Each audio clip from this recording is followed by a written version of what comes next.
Buenos días con todos.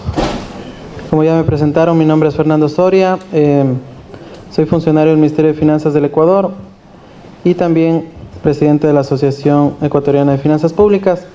Es un gusto estar acá con ustedes. Siempre comenzar el día es un poco más pesado luego de seguramente una noche de fútbol. Los que nos gusta el fútbol seguramente vieron el partido de Boca y algunos están más contentos que otros. Así que bueno, bienvenidos a todos y seguirán sumando. Yo voy a hablar de varios temas que tienen relación y que están en torno al presupuesto por resultados. Y yo quisiera un poco en el contenido topar un diagnóstico, qué es el presupuesto para resultados, la vinculación plan-presupuesto, el presupuesto plurianual, los marcos fiscales de mediano plazo.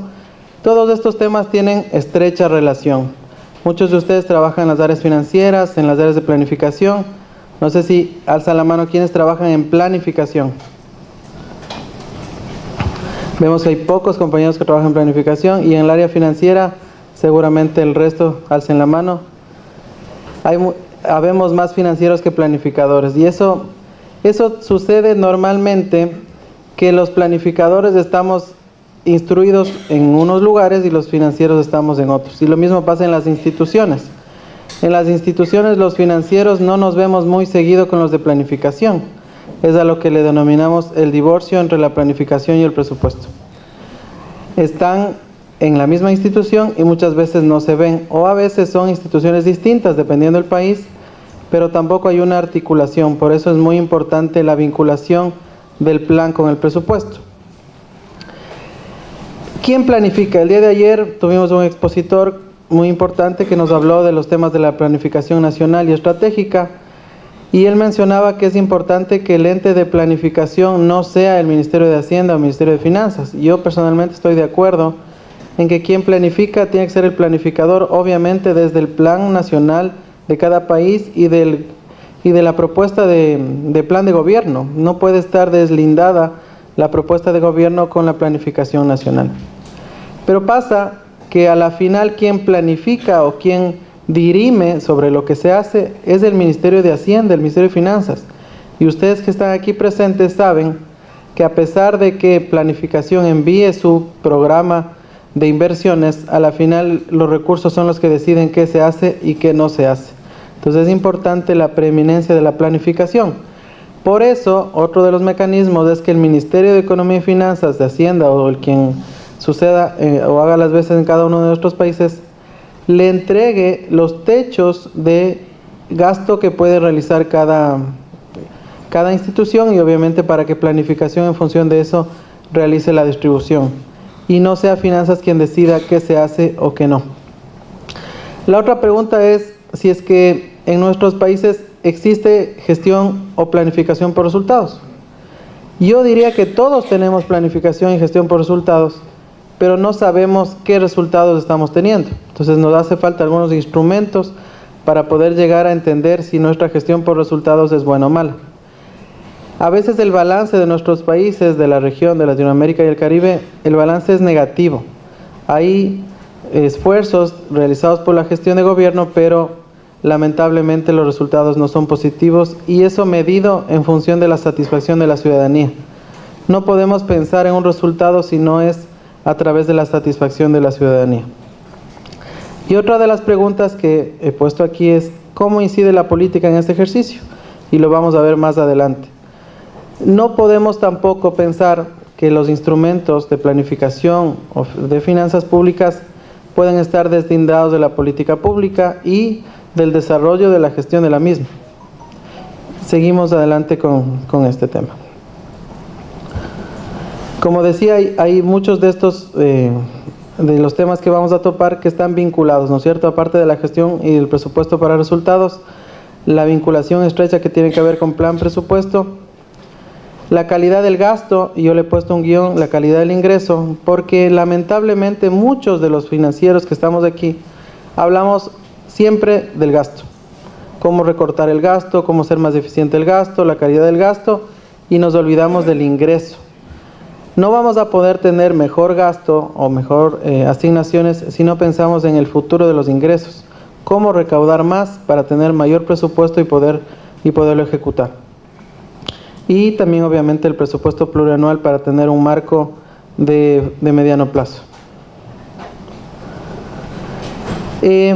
Acerca de la gestión por resultados, dentro de los antecedentes, vemos que esto nace de una inquietud compartida por los gobiernos de América Latina y el Caribe ante las urgencias del desarrollo económico, político y social que necesitan los habitantes de la región. Entonces, nació poco a poco de una necesidad. A mediados de los años 60, las agencias de financiamiento al desarrollo impulsaron la creación de nuevas metodologías. Y los que estamos algunos años ya en la gestión financiera, yo estoy cerca de 20 años en este proceso, algunos de ustedes menos o más, algunos más. Estamos ya trabajando en estos temas financieros, recordarán todas las cosas por las cuales hemos pasado. Recordarán el presupuesto base cero, el presupuesto por funciones, por objetivos, y a veces nos ha tocado años de luchar sobre una metodología cuando de repente viene algún iluminado internacional y nos dice que eso ya no vale y que tenemos que hacer otra cosa. Entonces, yo creo que no, más allá de que existen metodologías que pueden mejorar la gestión de las finanzas públicas, lo importante es la eficiencia de cómo manejemos estas herramientas. Acerca de lo que nos antecedió, los que trabajamos en gestión por funciones recordarán que en ese momento era como lo que se debía hacer, pero lamentablemente la gestión por funciones era que cada funcionario realizaba un trabajo determinado y lo que yo llamo la zona de confort, o lo que muchos conocemos, es estar dentro de un espacio preestablecido en reglamentos, manuales, y eso hace que el funcionario público esté encerrado, ¿no es cierto?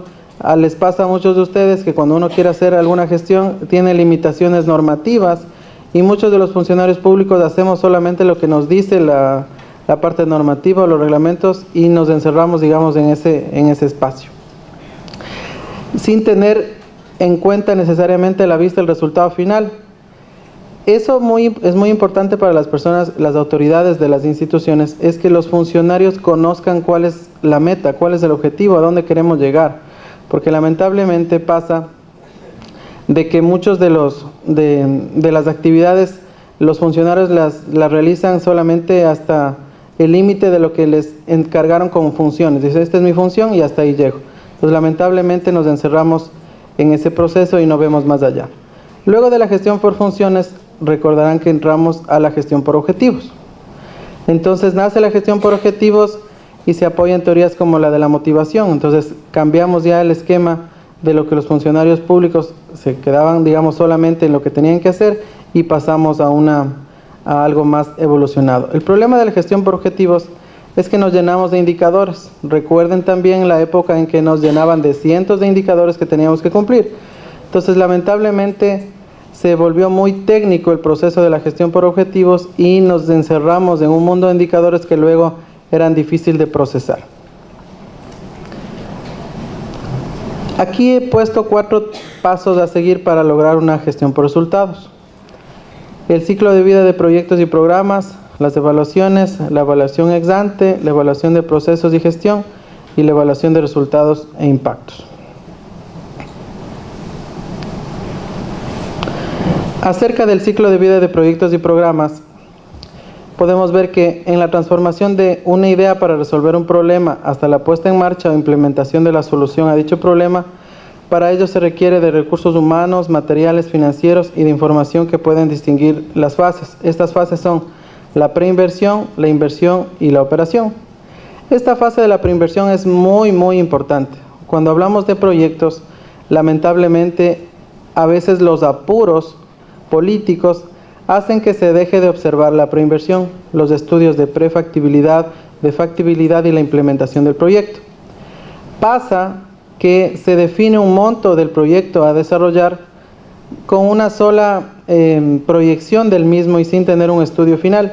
En nuestro país ha pasado que hay hospitales que se comenzaron a ejecutar por un monto, por darlo un ejemplo, por 30 millones y resultaron costando el doble, porque no hubieron estudios suficientes para indicar que la implementación de ese proyecto había problemas con el estudio de suelo, había problemas con la accesibilidad, no se había tomado en cuenta la carretera de acceso, etcétera, cosas que hicieron que el proyecto original se duplique en su valor final por no haber tenido esta etapa de preinversión. La etapa de preinversión en los proyectos es muy, muy importante. Luego, si la decisión es de ejecutar una de las alternativas que da el proceso de preinversión, se pasa a la fase de inversión, donde se realiza el diseño del proyecto y la ejecución de la obra o la implementación de las actividades en el caso de un programa. Finalmente, en la fase de operación se pone en marcha la obra terminada o el plan específico a seguir. Otro de los procesos para la gestión por resultados es la evaluación ex ante. Por evaluación ex ante se entenderá la comparación de los costos y beneficios que se estima generará el proyecto. También la evaluación social o económica.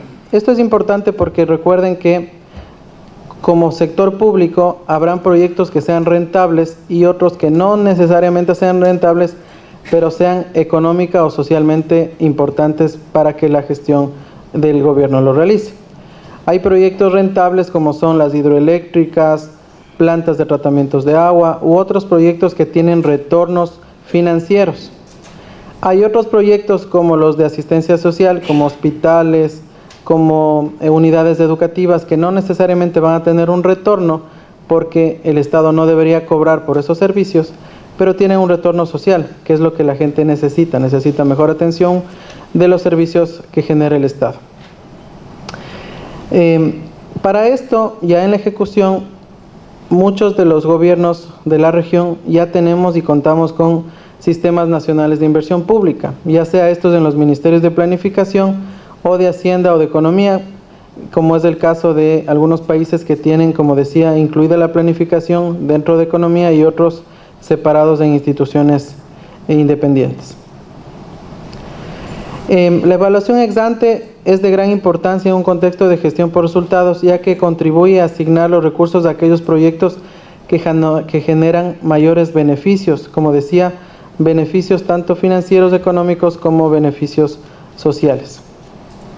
Gestionar bien un mal proyecto no logrará que éste produzca buenos resultados. Es también lo importante de escoger bien los proyectos. En algunos de los países hemos visto hospitales inconclusos, edificios inconclusos, canchas no terminadas, estadios, etcétera, porque como dice aquí, gestionar bien un mal proyecto no logrará que éste produzca buenos resultados. Por eso es importante la fase de la preinversión, en la cual se identifique cuáles son los mejores proyectos de acuerdo a sus indicadores para poder escoger qué es lo que realmente tenemos que hacer. Luego viene la evaluación de procesos y gestión. La evaluación es un sistema conformado por un conjunto de procedimientos técnicos utilizados para la obtención y procesamiento y diseño de la información relevante. Muchos de la gestión que realizamos nosotros carece de evaluación, por eso hay un énfasis muy importante en la evaluación. Normalmente nosotros planificamos, ejecutamos la gestión de los presupuestos, pero no nos damos el tiempo de evaluar. Por eso voy a hacer hincapié un poco más en lo que tiene que ver con la evaluación. Su valor radica en asegurar información veraz, pertinente, útil y consistente que permita en lo interno orientar la asignación presupuestaria, precautelar la calidad del gasto y la definición de nuevas prioridades de programas, y en lo externo contar con elementos suficientes para responder de manera simultánea a las demandas de los ciudadanos por mayor transparencia en la acción pública y rendición de cuentas.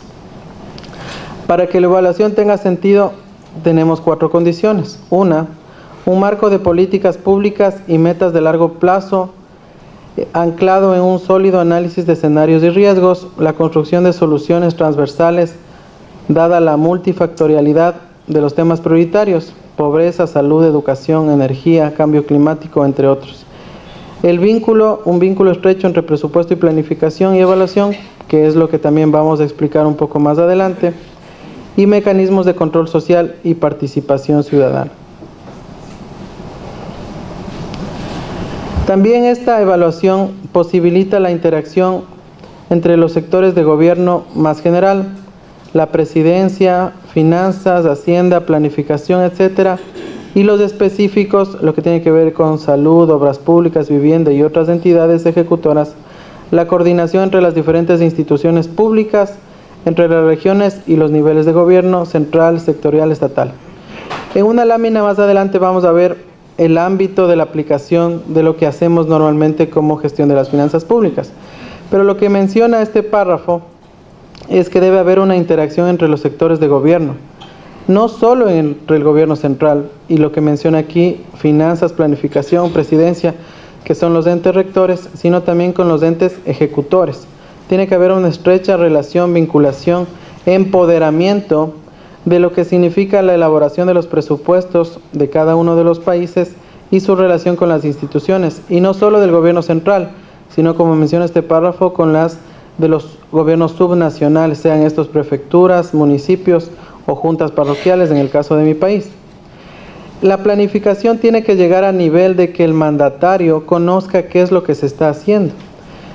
En el caso del Ecuador, en la gestión anterior, había momentos en los cuales el presidente de la República se reunía con todos sus ministros y revisaba proyecto por proyecto qué es lo que se iba a hacer en el año futuro y en los siguientes 4 años, hablando de la planificación plurianual.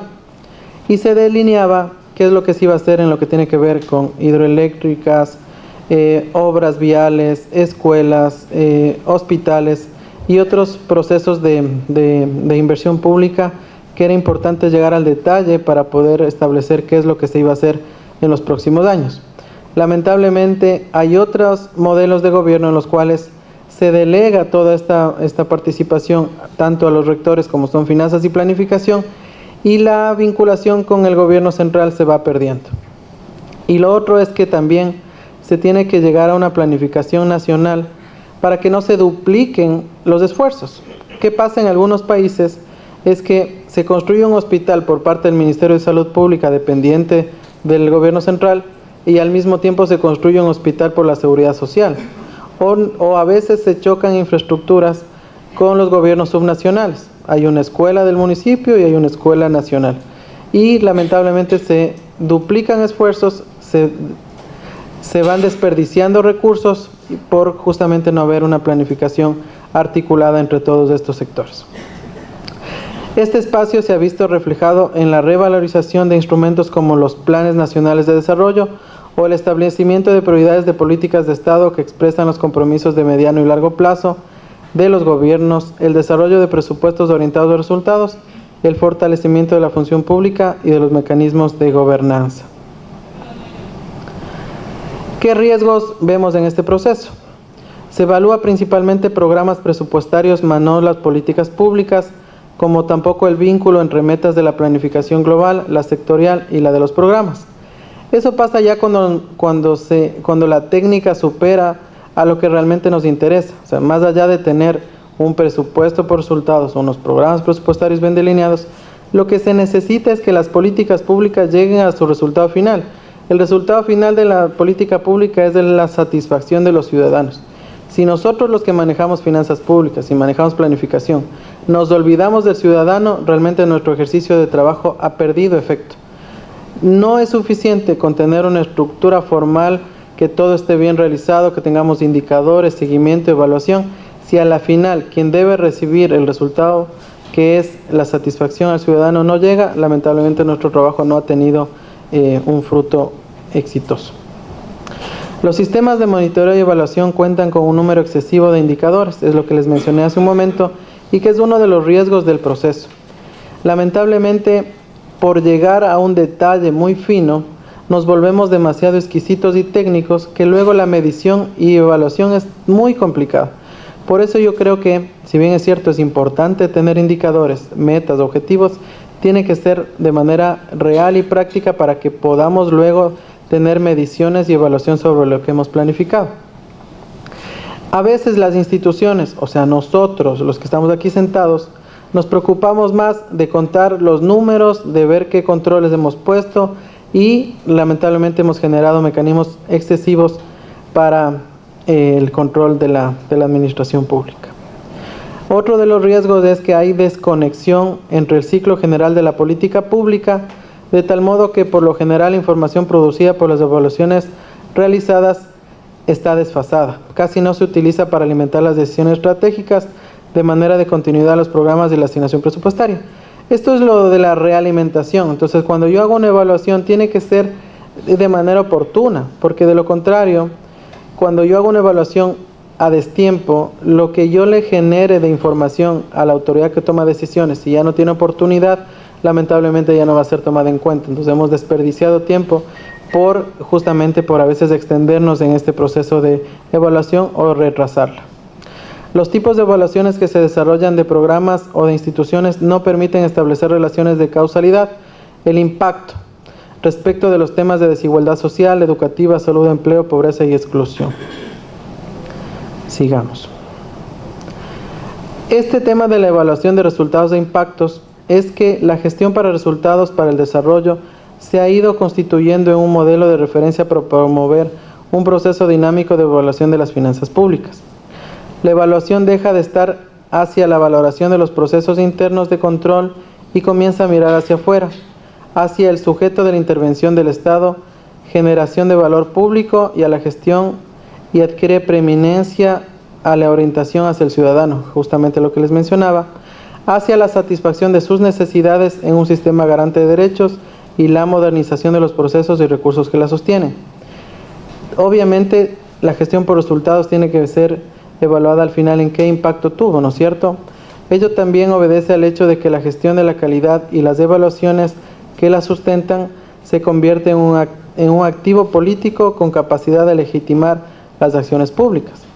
Obviamente, si tenemos mucha mejor gestión en las finanzas públicas, en la planificación o en lo que buscamos, que es la gestión por resultados, eso se va a convertir en un activo político.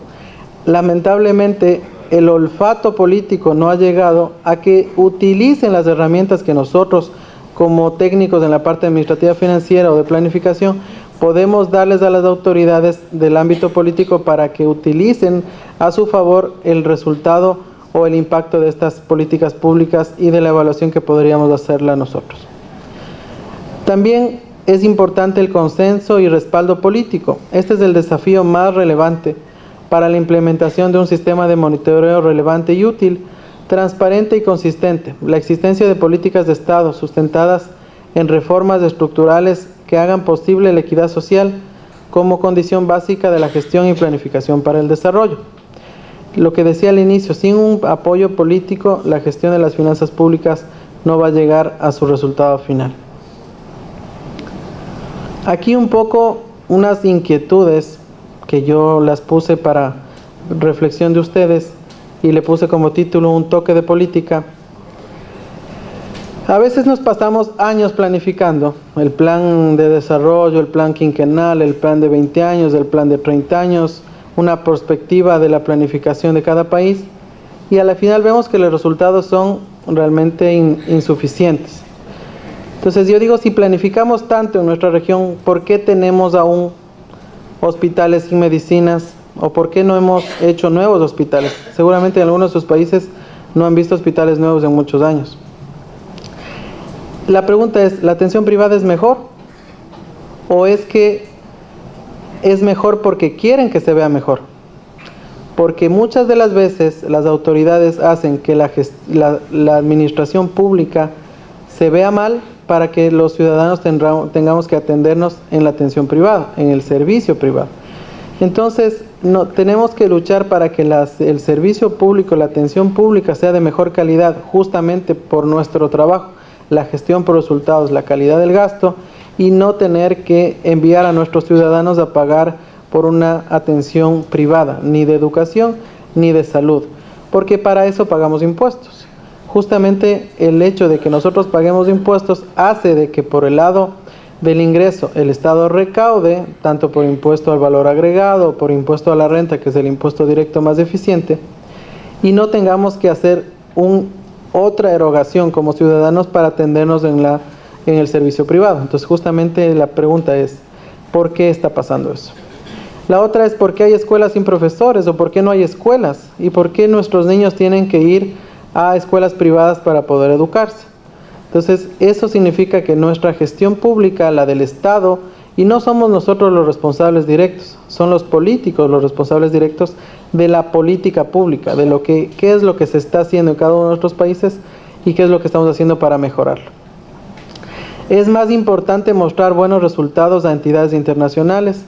Eso pasa también. Muchas de las instituciones nuestras nos dedicamos a sonreírle y a quedar bien con algunos organismos del norte.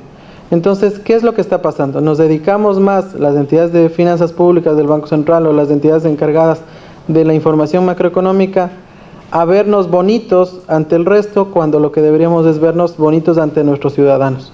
Entonces, creo que también hay mucho de responsabilidad de los que manejamos las finanzas públicas en función de cuáles son nuestras prioridades. Ponía más ejemplos como que por qué hay más aeropuertos y ampliaciones. Hay países que están aquí presentes que tienen expansión de sus aeropuertos porque ya no les alcanza y todavía tenemos vías de segundo orden. Yo venía de Ciudad del Este acá y me extrañaba que por qué no hay una vía de mejor calidad entre Ciudad del Este y Asunción. Es una cosa que a veces sorprende el hecho de que deberían haber muchos mejores servicios públicos. La pregunta es, ¿quién utiliza las carreteras? ¿Los ricos o los pobres? Porque muchas de las veces los más acomodados utilizan el avión. Entonces, ¿por qué la gestión pública no privilegia a la mayoría de los ciudadanos y privilegia a un número reducido de los mismos? La otra es por qué no queremos invertir más y mejor y queremos dar paso a las asociaciones público-privadas. Hay una ola, o algunos países como Chile, Perú, Colombia, que ya han venido avanzando muchos años en las asociaciones público-privadas. En el caso del Ecuador es un tema que lo están tratando de introducir con bastante fuerza. Pero lo que vemos es que a la final lo que se busca es no invertir más, no gastar más como país al desarrollo, sino que lo que se quiere es la delegación o la concesión hacia el privado, que la vía lo haga el privado, ponga un peaje y lo cobre. Lo difícil es saber cómo van a hacer para delegar las infraestructuras sociales al privado y cuál va a ser el retorno. Porque cuando el Estado construye un hospital o construye un colegio, el retorno es social, no es financiero. El retorno es cuando los niños están educados. Pero ¿qué pasa cuando el privado quiere invertir en una escuela o en un hospital? ¿Cuál va a ser el retorno si no es cobrar por el servicio? Entonces es importante las prioridades que uno ponga al momento de pensar en invertir y también ser muy habilidoso en pensar en qué sí le puedo delegar al privado. Yo estoy de acuerdo en que puede haber delegaciones del privado en los cuales podamos tener un retorno de la tarifa en los temas eléctricos, en temas de agua o en temas de manejo de desechos sólidos, en los cuales sí se pueda dar un retorno realmente financiero y que gane, obviamente, gane el privado por la inversión que pone y gane el Estado también por el servicio que está recibiendo. Y otra pregunta es a veces ¿por qué no nos sorprendemos? Entonces esto pasa cotidianamente en nuestros países. Hay países en los cuales el acceso al agua se privilegia al privado como incentivos a los productores de algunos productos de exportación que tienen más acceso al agua que los mismos ciudadanos que no tienen acceso. Y como digo en esta lámina, ¿por qué no nos sorprendemos?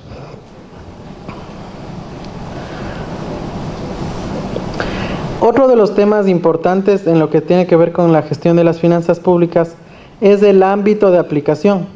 Para todo esto de la planificación, la gestión por resultados, la calidad del gasto o la mejora de los servicios y de la atención ciudadana, es que estamos analizando nosotros que somos muchos de los que trabajamos en las áreas financieras o trabajamos en los ministerios de finanzas o de hacienda. ¿Qué es lo que miramos? Ustedes ven las flechas azules. En los cuadraditos rojos lo que dice es gobierno central, más abajo dice gobiernos autónomos descentralizados, instituciones de la seguridad social, empresas públicas de los gobiernos autónomos, el Banco Central del Ecuador, la banca pública y otras instituciones financieras. He puesto las flechas porque básicamente en lo que tiene que ver con el presupuesto general del Estado está el gobierno central, donde están todas las instituciones, salud, educación, finanzas, turismo, etcétera, todas las instituciones. Y las empresas públicas, es un poco el ámbito que muchas veces los ministerios de finanzas vemos. Y la pregunta es, ¿quién ve el resto? O sea, ¿quién se preocupa de la calidad del gasto del resto? De la evaluación por resultados del resto. O sea, muchas de las veces los países damos mucho seguimiento a las instituciones del gobierno central, les controlamos que los objetivos, que los indicadores, que las metas, que el gobierno por resultados, etcétera.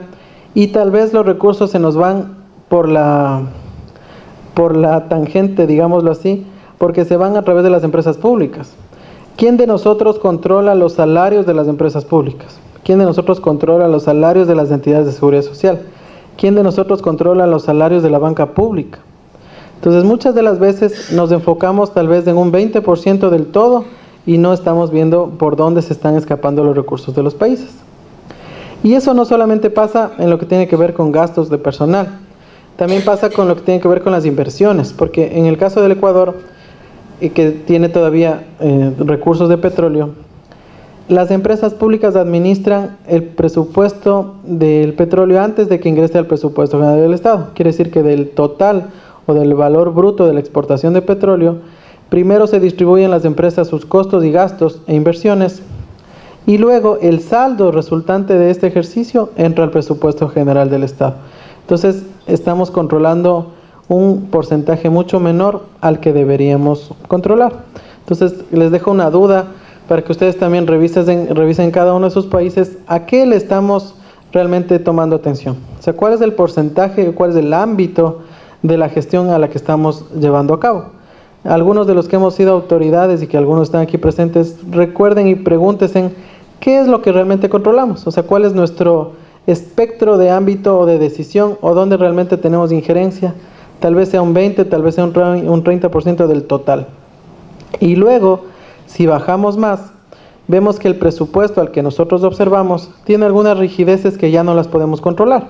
Entonces, el presupuesto tiene los gastos de personal, que son difíciles de poder optimizar. Tenemos la amortización o el pago de la deuda, que tampoco la podemos controlar. Y realmente lo que hacemos es que nos enfoquemos en un porcentaje menor, que tal vez sea del 20% en alguno de los casos, o en algunos muchos menos, que es la inversión pública. Quiere decir que nos matamos los administradores públicos viendo el 20% del total de un presupuesto. Entonces le ponemos todo el énfasis a un 15 o un 20% en el cual le damos todas las herramientas, ¿no es cierto? Lo que hemos hablado, gestión por resultados, presupuesto plurianual, calidad del gasto, etcétera. Pero estamos enfocándonos en lo más chiquito. Digo yo, ¿por qué? Hay oficinas especializadas en la inversión pública, en el seguimiento, en la preinversión, en todo lo que hemos hablado. Y hay otros gastos que no tienen este tipo de control. En los gastos en personal, muchísimas de las veces se nos van miles de millones de dólares, porque si ustedes ven sus presupuestos, resulta que el gasto en personal es siempre mucho mayor que la inversión pública. En el caso del Ecuador, el gasto en personal bordea los 10.000 millones de dólares, quiere decir 10 puntos del PIB. La inversión pública en algún momento de los años anteriores estuvo bordeando ese porcentaje, pero actualmente estamos hablando de que la inversión pública está en 4 puntos del PIB. Entonces quiere decir que el gasto en personal es muchísimo más grande que la inversión pública. Entonces esta lámina también nos busca darnos cuenta de realmente a dónde le estamos atacando, cuál es nuestro ámbito de acción. A veces nos sentimos los que manejamos todo el presupuesto del país y vamos aquí en esta lámina que no necesariamente es así. Sigamos. Esta es una lámina justo de lo que hablábamos de la calidad del gasto, de una percepción. Este es un análisis que la hizo la CEPAL en uno de esos informes, en la que vemos cuál es la percepción de la calidad de gasto público. Entonces ahí vemos un indicador y unos promedios en función de 3 años estudiados de diferentes épocas, 2003, 2005, 2011, en que vemos la percepción de los países relacionados a la calidad del gasto público. La calidad del gasto público se ve medida por la satisfacción que tiene la gente acerca del gasto efectuado en ciertos ámbitos. Vemos los casos de algunos de los países que estamos aquí presentes, Argentina, Bolivia, Brasil, Chile, y vemos al lado derecho los porcentajes que se han encontrado en esta medición. Otro tema también importante es la eficiencia de la gestión de la inversión pública. Vemos también el índice de eficiencia de la gestión en la inversión pública. Ahí vemos 3 barras de color azul en las que se ve más un índice más alto medido de 1 a 4, entre 0 baja eficiencia y 4 alta eficiencia. Vemos en la barra de la izquierda que tenemos a Bolivia, Chile, Perú y República Dominicana como países que tienen una mejor gestión de la inversión pública. En el cuadro de la mitad vemos que está Argentina, Ecuador, Guatemala, Honduras, México, Nicaragua, y en la última barra vemos 4 países más medidos en cuestión de lo que tiene que ver con la gestión de la inversión pública. Seguimos adelante y luego de hablar un poco de la presupuestación por resultados, vemos que también es importante la vinculación de la planificación con el presupuesto. El día de ayer también se topó el tema de que debería ser la planificación operativa la que pueda medir el impacto en el presupuesto. Entonces, la vinculación plan-presupuesto es una etapa en la cual se programa y formula y existe una articulación total de la planificación con el presupuesto. Sin embargo, por la dinámica existente, esta vinculación se disminuye en la ejecución. ¿Qué es lo que pasa cuando planificamos y luego nos divorciamos del presupuesto? Entonces, recuerdan que al inicio de mi charla mencionaba que hay un divorcio entre la planificación y el presupuesto. ¿Qué es lo que nos ha pasado? En el caso de Ecuador, nosotros ya hicimos un experimento en lo que tiene que ver con la vinculación plan-presupuesto y también en la gestión por resultados. También hemos avanzado en la presupuestación plurianual. Entonces, todas estas herramientas vienen atadas y van de la mano. Y en la práctica, los que hemos trabajado en el día a día, vemos que ¿por qué no se puede vincular la planificación con el presupuesto? Porque en la etapa de programación y formulación, que es la proforma presupuestaria, lo que todos conocemos y que seguramente muchos de nosotros ya salimos de ese proceso y por eso estamos aquí, resulta que en la etapa de planificación del presupuesto están las metas, los objetivos, los indicadores, y en la parte de la presupuestación vamos a ver los proyectos, las actividades. En la etapa de proforma vienen de la mano. Entonces viene de la mano la planificación y los números a esa planificación. Pero en la ejecución se pierden, porque finanzas se olvida de la planificación, y eso es algo real. ¿Qué sucede? Que cuando yo tengo el presupuesto aprobado por el Congreso y ya lo tengo que ejecutar, en el camino tenemos que hacer modificaciones al presupuesto. Hay algunos países que tienen cierta rigurosidad y no pueden modificar sino hasta ciertos meses posterior al inicio del mismo, y hay otros países en que sí se puede cambiar ese presupuesto. Incluso en el caso del Ecuador le da la posibilidad de mover hasta un 15% del presupuesto aprobado, siempre y cuando tengan ingresos que lo financien, pero el Ministerio de Finanzas lo puede mover. El problema es que cuando se mueve el presupuesto, pero no se mueve al mismo tiempo la planificación. Entonces, si yo presupuesté, en el caso de la inversión pública, presupuesté hacer un hospital con un X valor, si yo muevo ese valor y reasigno, en vez de hacer un hospital, le quito un valor a esa partida presupuestaria, tengo que mover la planificación. Entonces quiere decir que haré medio hospital o no haré el hospital y haré un centro de salud u otra cosa. Entonces, lamentablemente, en el proceso ya de ejecución se desvían ambas, la planificación y la parte financiera, y queda solamente la parte financiera. Luego, al término de lo mismo, tenemos que evaluar qué pasó.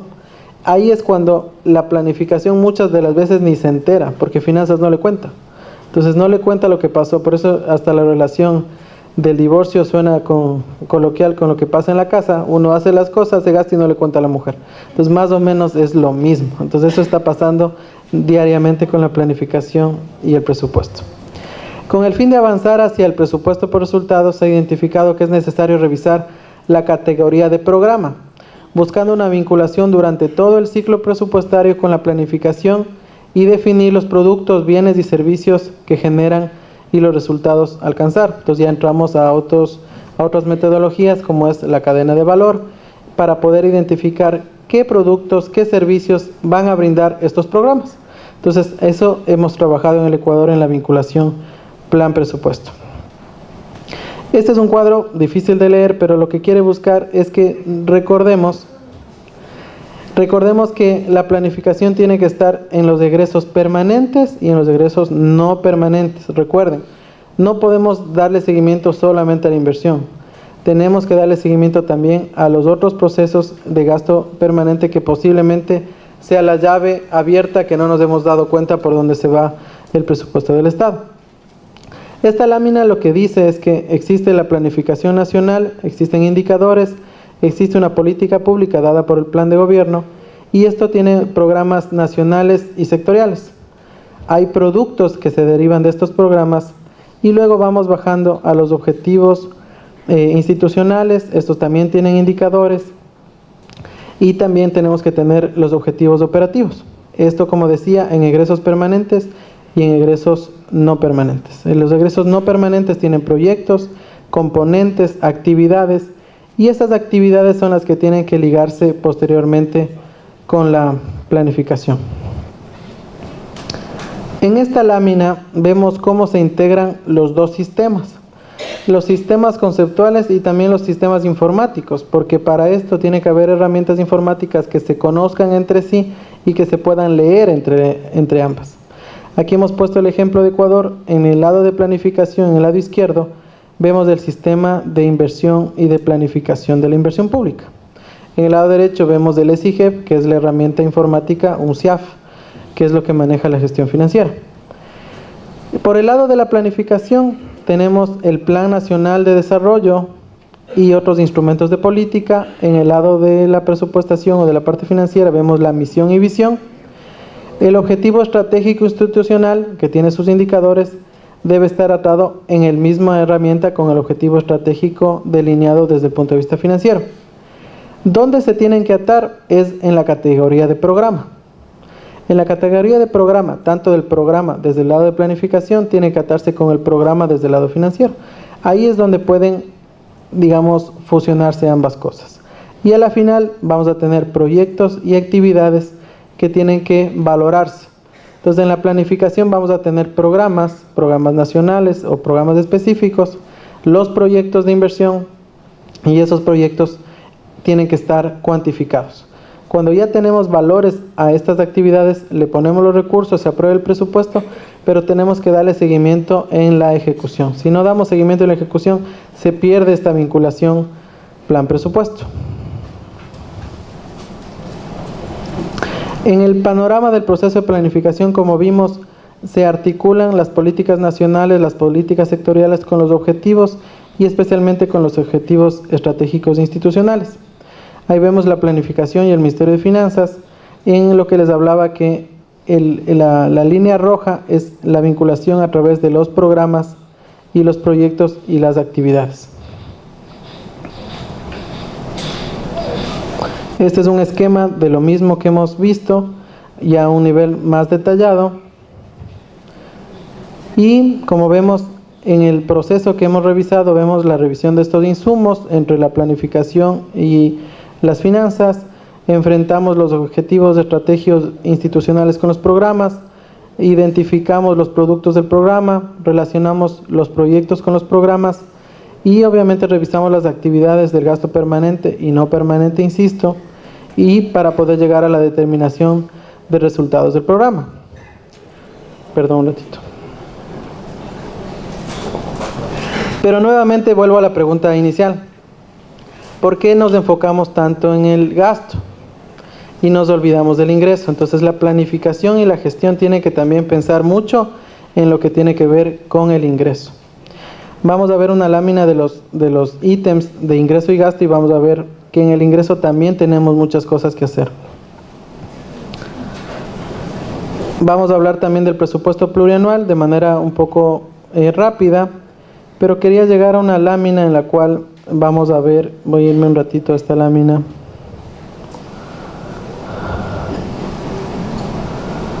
A esta. Como ustedes ven, el presupuesto está compuesto de ingresos y gastos. Y lo que yo les decía anteriormente es que nos preocupamos mucho del gasto y no del ingreso. Y otra cosa que también creo yo que muchos de los que estamos aquí o que hemos sido autoridades no hemos visto es el gasto tributario. El gasto tributario yo le considero el no ingreso. Es el no ingreso. Pero yo les pregunto, ¿cuántos de ustedes tienen control sobre el gasto tributario? Yo fui viceministro de Finanzas, fui subsecretario de Presupuestos y yo no tenía control del gasto tributario. Porque se toman las decisiones en otro lado.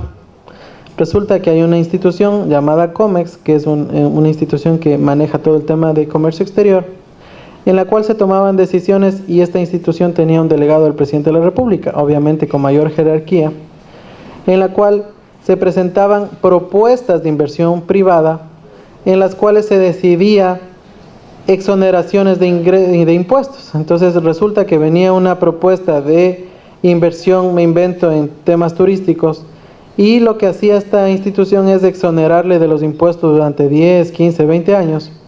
Ese es el no ingreso y para mí es algo terrible. Y es terrible que los que manejamos las finanzas públicas lo dejemos pasar así nomás. Entonces nosotros vemos en el ingreso, en el balance del ingreso, vemos los ingresos petroleros, en el caso del Ecuador, los ingresos tributarios, impuesto a la renta, aranceles, etcétera, impuesto al valor agregado, y le damos un seguimiento obviamente especial y detallado a los ingresos. Pero como digo, tenemos que darnos cuenta de que el ingreso se nos está yendo por el otro lado. O sea, el no ingreso es terrible. Es terrible que tengamos cada año mayores exoneraciones de ingresos. Se les está dando por el lado del gasto tributario exoneraciones, y con el pretexto ahora de lo que tiene que ver con la inversión pública extranjera, o lo que se llaman ahora las APPs, o la participación público-privada, cada día seguimos exonerando de impuestos. Esa exoneración de impuestos hace de que el presupuesto tenga menos ingresos para satisfacer las necesidades del gasto. De todo lo que hemos hablado, del presupuesto por resultados, de la calidad de gasto, de la vinculación con el presupuesto, mientras menos ingresos tengamos, más difícil va a poder ser atender al ciudadano. Entonces, les pongo una alerta de que no se olviden de irse a su país y recordar cuál es el gasto tributario. Yo he pedido varias ocasiones que me den un balance del gasto tributario. ¿Quién tiene exoneración y por qué montos y por cuánto tiempo? Muchas de las veces no está construida esa información. A veces a propósito, porque no se quiere saber quiénes son los más beneficiados. También saquen un balance de a qué instituciones o personas privadas se ha beneficiado más en este proceso. Entonces hay cosas duras que tal vez no es del momento de discusión, pero sí los dejo la alerta para que ustedes vayan identificando esos procesos en sus países. Volviendo rápidamente a la presupuestación plurianual, vemos que en este caso el Ministerio de Finanzas del Ecuador llevó a cabo varias actividades para llegar a tener una presupuestación plurianual.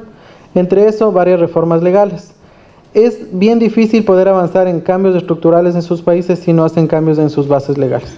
Entonces, en el caso del Ecuador, se hizo una modificación a sus reglamentos, se eliminaron algunas leyes y sacamos un instrumento legal que lo conocemos como el Código Orgánico de Finanzas Públicas y de Planificación. Entonces, ahí se pudieron establecer mejores normativas para manejar el tema de presupuesto plurianual, presupuesto por resultados, vinculado con el área financiera. Además, es importante tener mejores procesos de contratación pública para que sean más transparentes y evitar ciertos procesos que ustedes ya conocen. Mejorar el sistema de bienes y existencias, manejo de inventarios, es otra puerta por donde se van los recursos públicos. Yo les pregunto a ustedes, ¿tienen al día el inventario del Estado? ¿Saben cuántos edificios, cuántos vehículos, cuántas propiedades tiene el Estado? Muchas de las veces no se conoce, y mucho menos en la gestión de los gobiernos autónomos descentralizados. Entonces es importante manejar un buen sistema de bienes y existencias para evitar flujos de dinero que se van perdiendo. En este proceso de la presupuestación plurianual hemos construido en función de algunas ayudas también. Hemos hecho consultorías, nos ayudaron personas del Instituto de Estudios Fiscales, del BID, en algunos procesos de vinculación con otras experiencias ya generadas en otros países. Entre eso también tuvimos el apoyo de los compañeros de Uruguay, que estuvieron en Ecuador, nos ayudaron en lo que tiene que ver con el presupuesto multianual que ellos manejan o quinquenal. Dentro de eso también vimos que el presupuesto plurianual es un instrumento que tiene una visión a mediano plazo, que permite informar con anticipación los posibles problemas que podrían suceder en el futuro y que el presupuesto anual no lo revisa. Entonces es importante tener una mirada multianual, sea plurianual, sea cuatrianual, etcétera, es importante tenerla, pero insisto, la visión de mediano plazo tiene que estar vinculada con los ingresos. No solo los gastos a mediano plazo, sino con qué ingresos vamos a poder financiar esos gastos. Es importante también que esta presupuestación plurianual destaca la dimensión macroeconómica del presupuesto y su papel como instrumento de estabilización económica, ayuda al cumplimiento de las reglas fiscales, como por ejemplo el porcentaje de deuda-PIB. En el caso del Ecuador siempre fue cuestionado el hecho de tener un indicador de límite de endeudamiento. En el caso nuestro estaba previsto, o todavía está previsto en la Constitución, que no podemos endeudarnos más del indicador deuda-PIB del 40%. Eso ocasionó una barrera en el momento en que el país creció y se hicieron infraestructuras importantes. Ese porcentaje de deuda bordeó el 40% y tuvo que tener una reforma en este año para poder no dejarlo de cumplir. Como ya les mostré, esta lámina habla de los ingresos y los gastos y vemos que es importante, como decía, dar una proyección a futuro de cómo hacer más eficiente la presupuestación en lo que tiene que ver con los ingresos y gastos, mejorar la calidad no solo del gasto, sino también de los ingresos. Y a la final, después de este ejercicio, logramos de que ya las instituciones puedan hacer sus presupuestaciones plurianuales dentro del sistema. En el caso del Ecuador, ya las instituciones pueden certificar sus proyectos a 4 años y también sus gastos de gasto permanente. Entonces, bueno, si hay alguna inquietud, yo quiero terminar mi exposición hasta aquí. Tenemos más por compartir acerca de la experiencia del Ecuador en lo que tiene que ver con vinculación plan presupuesto, presupuestación plurianual. Si hubiera alguna inquietud particular, estamos a las órdenes, y si hubiera alguna aquí en este momento también. Así que muchas gracias por su atención. Bueno, como es habitual, damos un espacio para alguna pregunta, consulta, comentario. Como siempre les pedimos que en caso de hacerlo, sea breve, concreta y se identifique antes de hacer la pregunta. Por ahí, por favor. Buenos días a todos. Ante todo, José Checo, República Dominicana. Quiero felicitar al expositor por la forma magnífica como ha presentado el problema. Y realmente quiero hacer el comentario en dos aspectos. Por el lado de los ingresos y la asociación público-privada que tocó acá. Por el lado de los ingresos tenemos un gran problema y la estructura tributaria. Con un gran problema, y es que los que más pueden tributar son los que no tributan. Entonces, para mover ese problema de los ingresos es sumamente difícil. Usted me diría, bueno, podemos cambiar las leyes, pero las leyes las hay que llevar al Congreso. Y en el Congreso, quien tiene mayor peso en la toma de decisión son las élites gobernantes. No me refiero a los políticos como tal, sino a las élites empresariales. Entonces la decisión siempre va cegada a favor de esos grupos que se la ingenian para pagar lo menos posible y cargar a la clase media. Tenemos un gran problema con los niveles salariales. Los bajos niveles salariales no permiten tributar. Entonces la clase media es la que está presionada por todos los niveles con la carga tributaria. Es sumamente difícil y dejo la cuestión en el aire para ver cómo podemos modificar esa estructura tributaria para que sean los ingresos más progresivos y que realmente se pueda lograr subirlo. Y por otro lado, ayer una conferencia magistral, el doctor De Castro decía que los gobiernos deben hacer lo esencial. Creo que sí, y eso quizá sea el gran problema, que a veces iniciamos obras que no son las esenciales y después al final no tenemos con qué seguir y se paran. Entonces, el otro problema que tenemos es una joven democracia de América Latina, que las instituciones no son muy fuertes. Entonces, en las asociaciones público-privadas, normalmente el ente privado se lleva el beneficio y el costo lo recibe el Estado. Y la hacemos para controlar el gasto y resulta que terminamos pagando más, tanto por la obra como la tributación que se sube. Esas obras concesionarias normalmente comienzan con una tarifa X y al final dicen, bueno, pero yo presupuesté tanto que iba y no me está entrando, entonces tú tienes que asumir el gasto y el Estado tiene que subsidiar. En el caso de la República Dominicana, que ha llevado energía con la idea de que fuera más productiva, que tuviéramos mejor energía, mejor precio, es al revés. Tenemos el mismo problema de energía y el costo más alto. Sin embargo, las empresas que producen energía reciben altos subsidios, que lo paga realmente el contribuyente. Entonces, es una situación compleja que tenemos que nosotros repensarla y ver cómo podemos crear los grupos de presión que al momento de someter una ley favorezca a la grande mayoría y no a un grupo especial que tiene el control de todas las instituciones del Estado. Muchas gracias. Bueno, qué bueno que puso el ejemplo de República Dominicana. Yo tuve la oportunidad de algún momento de ir a Punta Cana, pero no de turista. Yo fui a pasear solamente por un evento que hizo el BID. iba a ir ida y vuelta sin quedarme a hospedar en un resort.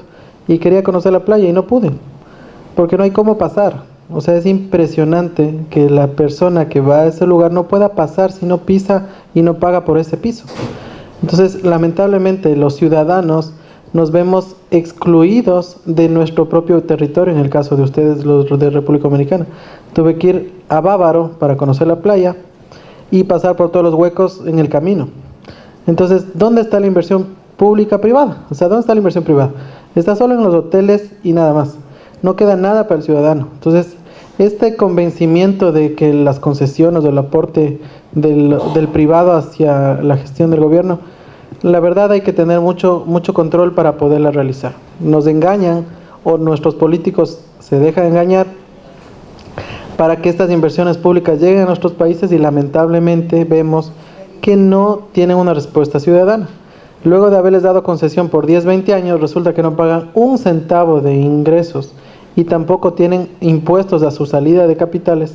Entonces resulta que fue negocio redondo y nosotros nos quedamos seguramente después de 30 años con hoteles botados, ¿no? Porque ya no servirán para nada. Entonces ese es lo que la administración pública tiene que llegar a ser más hábil para poder negociar en mejores condiciones. O sea, ¿por qué tenemos que ceder ante lo que nos ofrecen? Entonces es un poco más de soberanía, ¿no? Eso ya es un proceso político distinto en los cuales las administraciones públicas tienen que poner orden hacia las inversiones privadas. Sobre el tema de los salarios y de los ingresos que pagamos los ciudadanos, también hay que luchar contra la informalidad, porque hay muchos de nuestros países en que los empleos son informales. Entonces, los formales que tenemos un salario, pagamos impuestos, y los informales que seguramente ganan más que nosotros, no los pagan. Entonces, también la administración pública tiene que ir en función de formalizar el trabajo de todos para que todos contribuyamos hacia el servicio de todos. Yo no quiero hacer largo, soy Flora Rojas de Paraguay. Me gustó muchísimo su presentación. ¿Está prendido esto?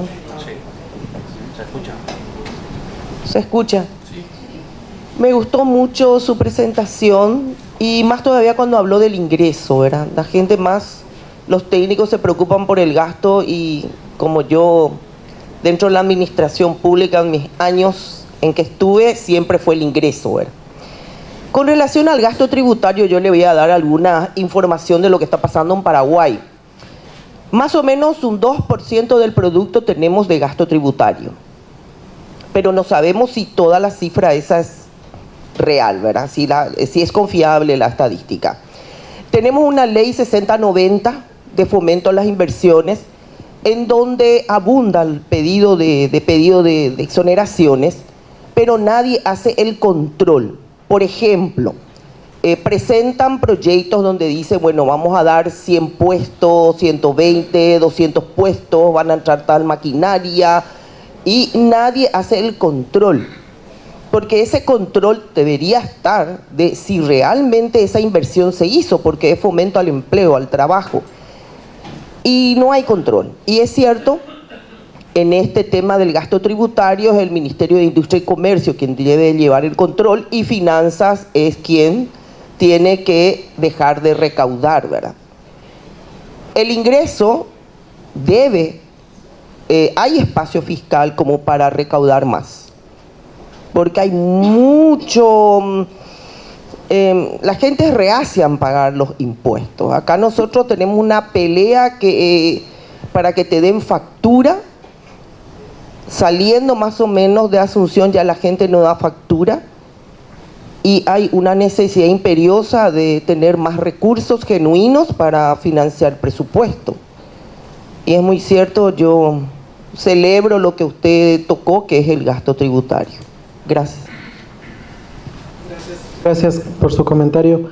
Sobre las exoneraciones sí hay que tener control, porque resulta que en el paper que nos presentan, porque resulta que quien encima hace el documento de la participación público-privada es el privado.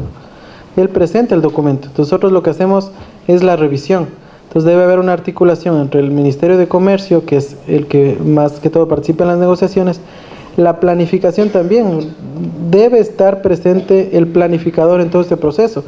Porque ¿quién dice que necesitamos una asociación público-privada para traer un coliseo, me invento? Alguien tiene que decir que es necesario o no. O sea, ¿por qué el hecho de que alguien quiera invertir es suficiente como para que venga trayendo su inversión? Tiene que el planificador decir, no, yo no quiero esta infraestructura, yo necesito hospitales, carreteras, etcétera. Entonces tiene que haber una vinculación también entre la inversión la inversión privada y lo que necesitamos como gobierno o como país. La exoneración, como usted dice, tiene que tener un control. Resulta que en el documento dicen que van a entrar 100,000 plazas de empleo y que va a haber inversión de X miles de millones, y resulta que a la final no se da. No se da. Entonces, ¿dónde está el control? ¿Por qué somos tan estrictos con los ciudadanos y no somos tan estrictos con los empresarios? Entonces ahí viene también el tema de dónde está la prioridad o dónde está el hecho de defender al Estado, no solo ante los ciudadanos, sino defender ante los empresarios, que muchas de las veces vienen con actitudes, digamos, un poco exageradas, por decirlo menos. Y el otro tema en relación a pagar impuestos, esto es de la época de cero, ¿no? El que más tiene, menos quiere pagar impuestos. Y hay a veces comentarios en los que el rico dice, yo por qué tengo que financiarles a los pobres.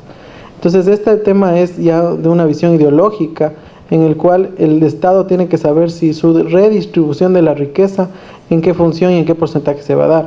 Y el control también. Entonces las administraciones tributarias tienen que ser lo suficientemente fuertes para que todos paguemos. No se trata de que el que más tiene pague más, simplemente que todos paguemos lo que nos corresponde. Si tenemos más, en porcentaje pagaremos más. Pero a la final estamos participando del mismo esfuerzo, dependiendo de nuestro margen de ingresos. Okay. Muy bien, ¿alguna pregunta más?